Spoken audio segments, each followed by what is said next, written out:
Bénir la vie de nom de l'Éternel, ainsi que les aspirants qui, depuis le début du mois, nous entretiennent sur l'atmosphère de la saison. Alléluia.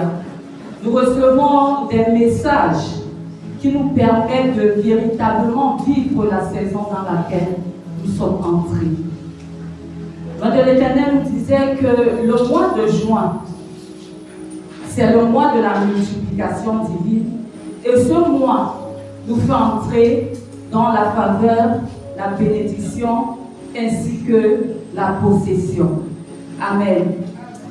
Alors, je me suis posé une question. Vous allez dire, Julie se pose toujours des questions. Oui, je me suis posé une question. Je me suis posé la question de savoir quelle est la mentalité que nous avons dans cette saison. Alléluia. Parce que à quoi sert la richesse dans la main d'un pauvre? Amen. Et lorsque je parle de pauvreté, je fais allusion à la mentalité. L'Ange de l'Éternel a l'habitude de nous dire, la pauvreté c'est un état d'esprit. La pauvreté c'est une mentalité. Amen. Alors bien aimé, en cette saison, comment est-ce que tu te vois? Comment est-ce que tu perçois ta vie en cette saison? Quelle est la mentalité que tu as? As-tu une mentalité d'un vainqueur? As-tu une mentalité d'une conquérante? As-tu une mentalité d'un vaincu ou d'un perdant? Alléluia. Alors mon thème ce soir, c'est la mentalité d'un conquérant. Amen. Alléluia. Amen. Vous savez, la plus grande bataille des enfants de Dieu n'est pas extérieure. Elle est intérieure. La plus grande bataille des chrétiens n'est pas autour de nous, mais elle est dans notre mentalité. Amen. Nous pouvons être entourés des opportunités et vivre dans l'échec. Amen. La bénédiction, elle est là. La saison, elle est là. Mais il est possible que nous passions à côté de la saison à cause de notre mentalité. C'est vrai, oui, nous sommes entrés dans la saison, mais entrer dans la saison ne suffit pas. Il faut vivre la saison. Il faut posséder la saison. Il faut demeurer dans la saison. Et cela demande une mentalité transformée, une mentalité renouvelée. Lorsque ta mentalité est transformée ou ta mentalité est renouvelée, bien aimé, tu sers Dieu avec ce que tu as. Lorsque ta mentalité est transformée, tu ne perds pas espoir, tu la gardes. Tu le gardes autant pour moi. Lorsque ta mentalité est transformée, tu consacres ta vie et tes biens à l'Éternel. Lorsque ta mentalité est transformée, tu es rempli d'humilité. Ce sont les thèmes que nous avons reçus depuis le début de ce mois. Alléluia. Nous allons lire le livre de Romains 12 au verset 2. Nous allons nous lever pour honorer la parole de notre Seigneur Jésus-Christ.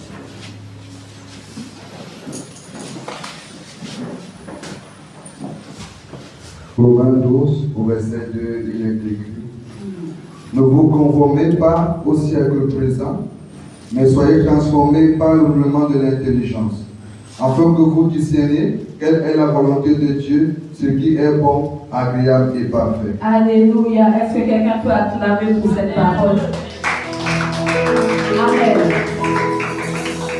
Paul nous fait comprendre dans le livre de Romains 12 au verset 2 que la mentalité, le changement de vie, passe par le changement de la pensée. Le changement de vie commence par le changement de la mentalité. Alléluia. La parole de Dieu dit, ne vous conformez pas au siècle présent, mais soyez transformés par le renouvellement de l'intelligence. Qu'est-ce que le siècle présent nous montre? Qu'est-ce que la société actuelle nous présente? Que c'est difficile, qu'on ne peut pas y arriver, que nous sommes obligés d'accepter, nous devons nous résoudre à vivre selon les conditions de la société. nous présente que des défaites, des difficultés et des échecs. Mais l'Éternel nous dit que notre saison ne dépend pas de ce que traverse la société. Ce n'est pas parce que la société va mal que notre vie doit aller mal. Alléluia. Notre bénédiction ne dépend pas des conditions de la société. Parce que c'est en Jésus-Christ que nous sommes. Nous ne sommes pas des créatures du monde, mais nous sommes des créatures de l'Éternel. Alléluia. Et vous savez, l'environnement n'influence pas la mentalité d'un conquérant. La mentalité d'un conquérant n'est pas influencée par l'environnement. Elle peut être influencée pour un temps, mais pas pour toujours. Amen. Et c'est là où je salue la mentalité de notre Père spirituel. Alléluia. Bien aimé, quand quelqu'un nous fait le témoignage de sa vie, parfois je me dis, ce n'est pas porteur. Mais quand il y a quelqu'un d'à côté, un témoin qui a vécu la scène, cela peut être pris au sérieux. Je vous dis, ce lieu, t'as dit que Dieu te bénisse. Je vous dis que c'était un lieu que sans donnant n'importe qui, la personne allait refuser. Je suis sûre que comme papa dit souvent que c'est le Saint-Esprit qui lui avait dit voilà le lieu. C'est sûr que peut-être à un moment donné, il a d'abord demandé au Saint-Esprit est-ce que tu es sûr. Je vous dis que ce n'était pas un lieu que l'on pouvait. Le jour où ma petite soeur m'a dit il y a séminaire dans mon église, on y va, tu vas assister. Bien aimé, je vous dis la vérité, quand je venais au séminaire là, c'est parce que ma petite soeur m'avait vanté son père spirituel. Amen. Amen. Je ne venais pas trop parce que je venais au séminaire. Et comme j'ai l'habitude de faire ce témoignage, je ne venais pas. À l'époque, oui, j'avais des problèmes, mais je n'avais pas conscience du fait que j'ai des problèmes. Donc, je n'étais pas venue parce que j'avais une situation particulière qui me dérangeait. Non. En fait, à ma conscience, je n'avais pas cette conscience-là. Mais lorsque on était en train de descendre ici, parce qu'il faut dire que j'étais arrivée ici une seule fois, là en bas, pour me faire les traits, j'étais enceinte. À l'époque, regardez un peu l'âge que peut avoir ma fille, à l'époque. Donc, ce qui fait que, et moi j'avais ma tante qui habitait du côté de Dobat. Donc, quand moi je passais ici, le carrefour qui est juste après la maison de Bobo Marie, je prenais le couloir là comme ça. Je descendais, je passais comme ça. Et puis je sortais.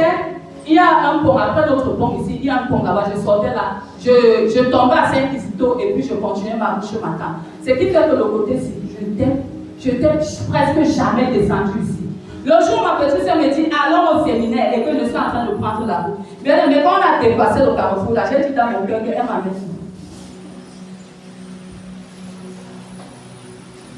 J'ai dit dans mon cœur, où est-ce qu'elle m'amène? Est-ce qu'on peut faire une église dans un quartier pareil? Quand je suis encore arrivée, j'ai dit au bâtiment, c'était grave pour moi. J'ai dit, les gens ont des cœurs pour faire des églises dans des quartiers pareils. Mais, ça n'a pas empêché que, loin de l'Éternel, fasse ce que Dieu lui a demandé. Parce que ses yeux n'étaient pas rivés sur ce qu'il voyait, mais ses yeux regardaient à ce que Dieu lui a dit, à la promesse. Donc, pendant que nous on était dans la petite église, loin de l'Éternel, lui, il était déjà ici. La mentalité d'un conquérant. Amen. Un conquérant voit plus loin que le bout de son nez. Il a la vision avancée des choses. Il savait que le développement qui viendra dans ce quartier va passer par lui. Et il fallait qu'il accepte les conditions dans lesquelles il devait commencer. Dieu est souverain. Peut-être que si l'homme de l'Éternel avait abandonné, le changement allait venir, mais ça allait prendre du temps. Amen. La mentalité du conquérant. C'est ce que nous devons avoir à cette saison. Alléluia.